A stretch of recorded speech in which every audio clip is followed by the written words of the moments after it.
Good morning, students. Good morning, all of you. I hope you all have enjoyed your winter vacation. But now we're gonna start with our. So now we're gonna start with our next chapter, that is sound. And the topics which we're gonna cover in this chapter are introduction about the sound, what produces sound, sound produces by human, propagation of sound, human ear, oscillatory motion, amplitude, time period, frequency, audible and inaudible sound, noise and noise pollution. So let's start.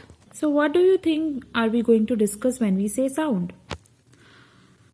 I don't really think that I need to define that what is sound. So let us quickly look at some of the examples which actually tell you where we give. I will give you example that we hear a lot of sound around us every day. So whatever I am speaking, you are able to hear it because sound is being produced. Think of a marriage party going out or a band going out. So they produce a lot of sound. They play a lot of instruments like drum, you have the trumpet, and many more things, the dhol, so many different type of instrument which are being played together. So that produces different types of sound. We talk about ends of music. You talk about ends of musical instrument like flute, guitar, sitar, or tabla, dholak. So there are so many variety of musical instruments, and all of them produce different types of sounds. You think of these living organisms like birds. The chirping of the birds. Different birds are producing different types of sound. You compare the sounds produced by the crow with the sound produced by the cuckoo.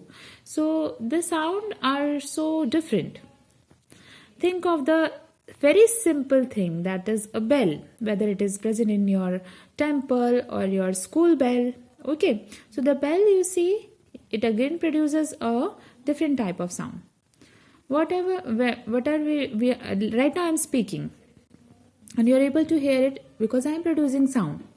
When we talk, when we laugh, when we sing, so in all these situations a lot of sound is produced which is being heard by us or by you.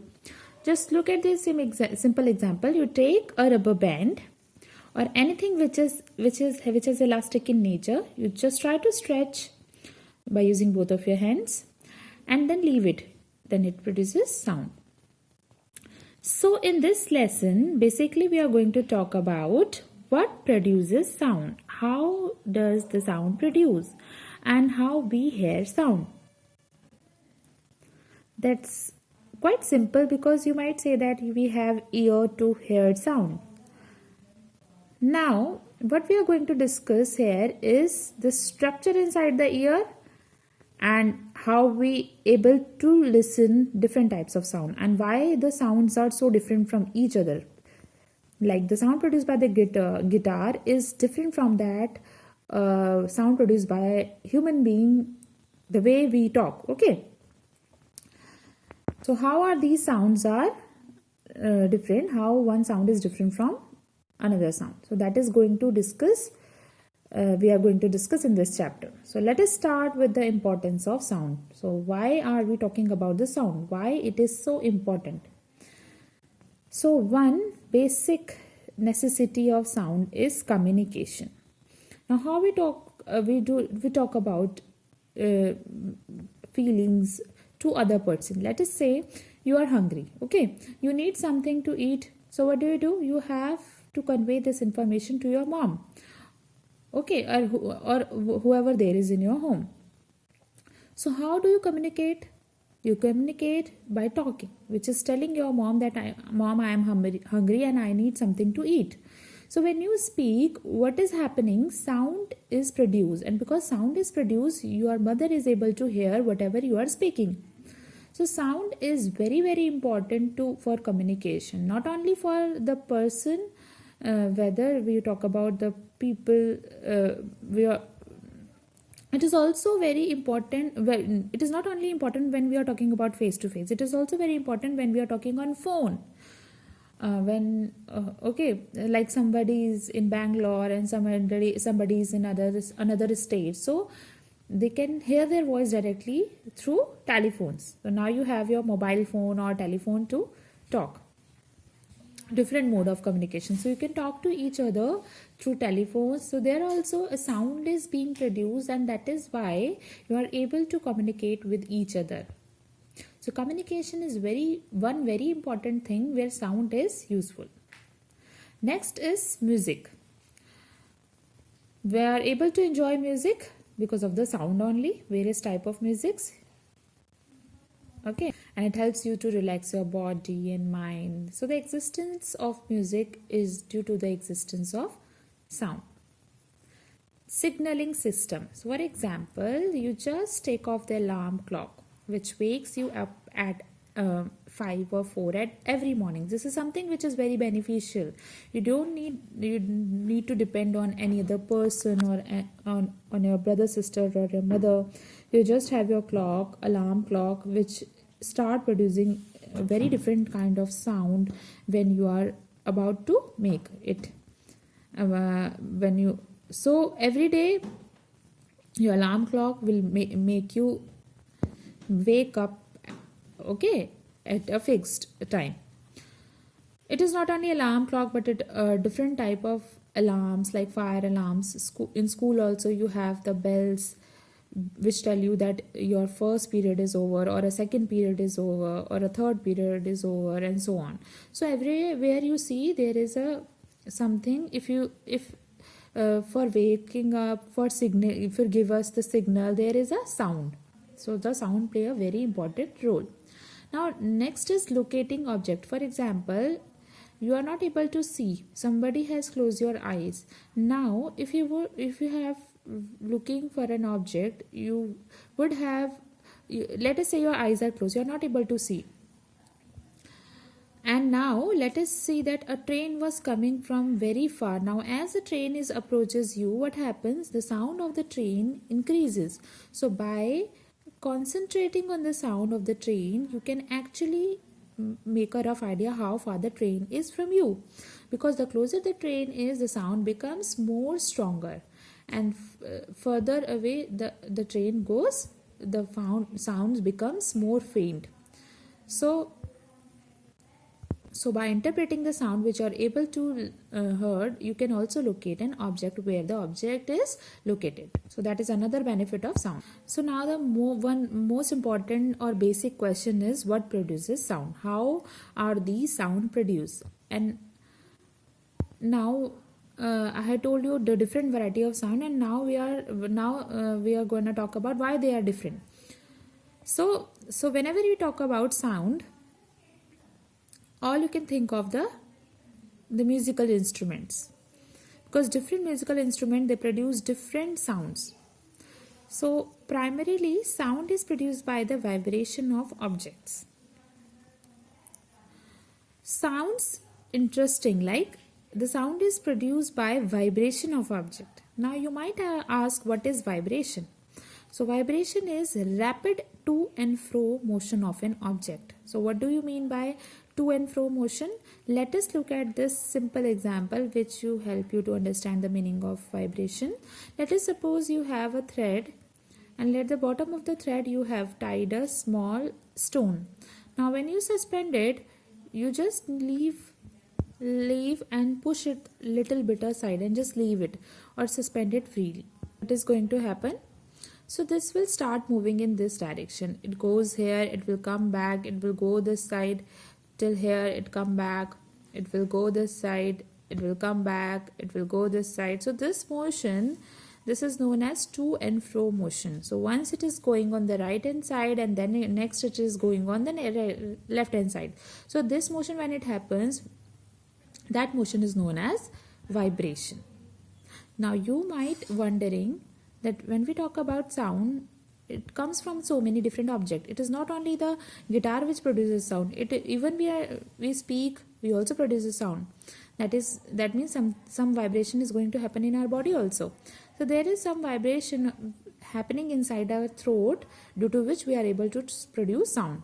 So we will talk about it later. First, let us look at some simpler examples.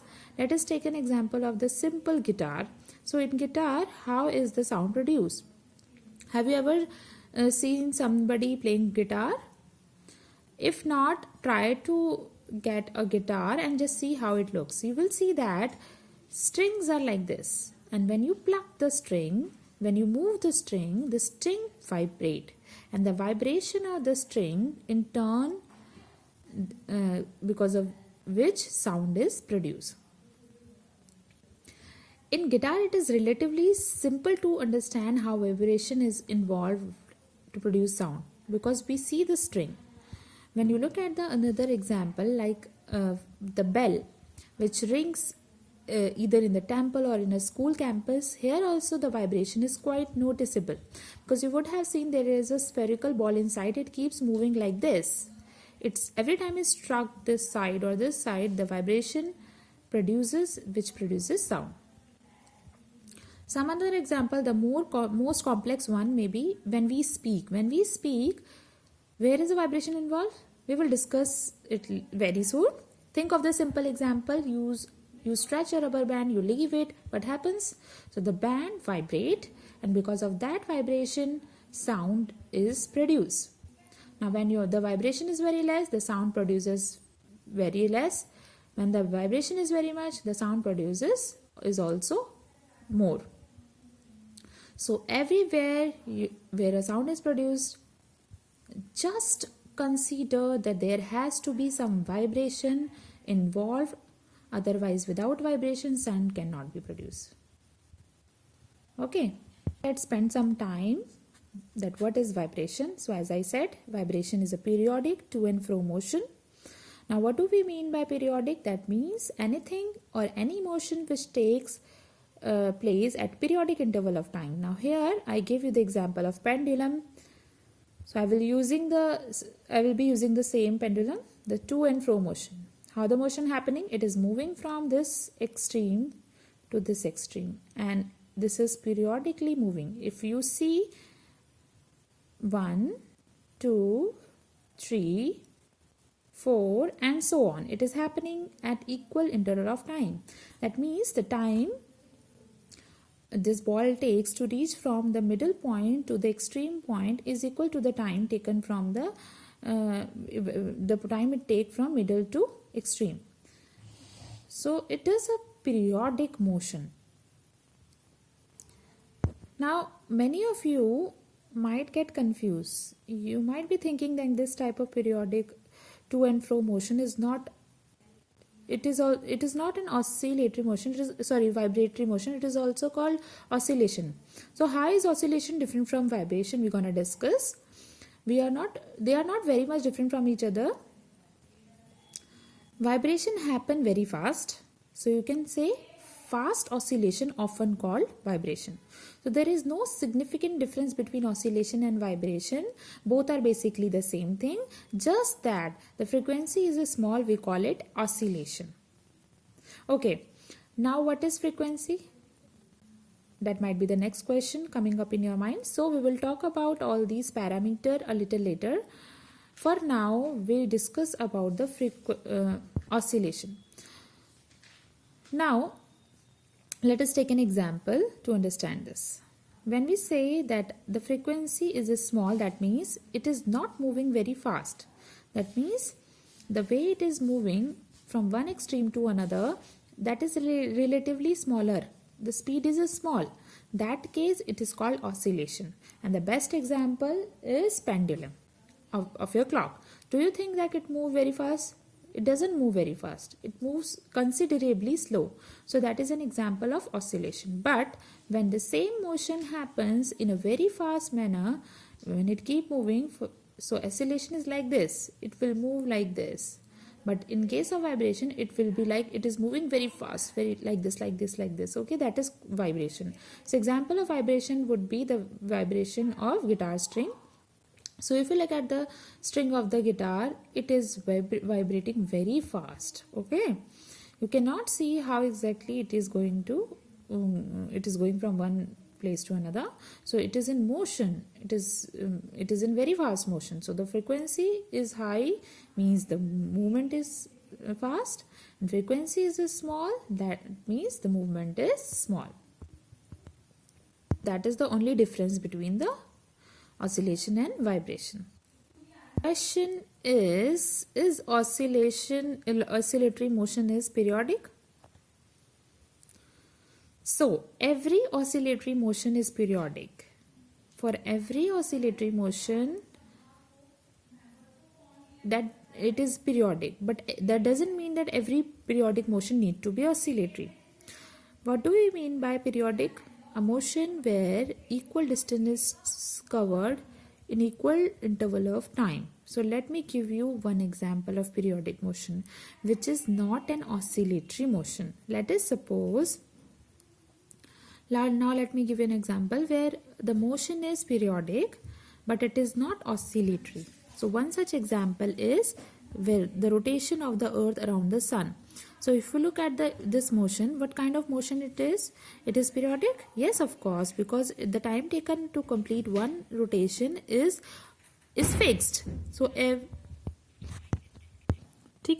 the time taken is always fixed. So every equal interval of time it covers the same distance. So obviously this is a periodic motion.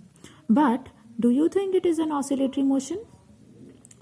Anyway, do you see the to and fro motion? It is not a to and fro motion. So this motion is periodic, but it is not oscillatory. So not every periodic motion has to be an oscillatory motion, but yes, all the oscillatory motion, they are periodic, because every oscillatory motion is going to be to and fro motion, and it is also going to be periodic because it happens periodically. So every oscillatory motion is periodic in nature. So how are sound produced in musical instrument? We will discuss this later, but these are some instrument which you are able to see on the screen: veena, tabla, harmonium, manjra. These are the instrument which produces musical sound. Okay, we will discuss about this in our next video. Okay, thank you, students.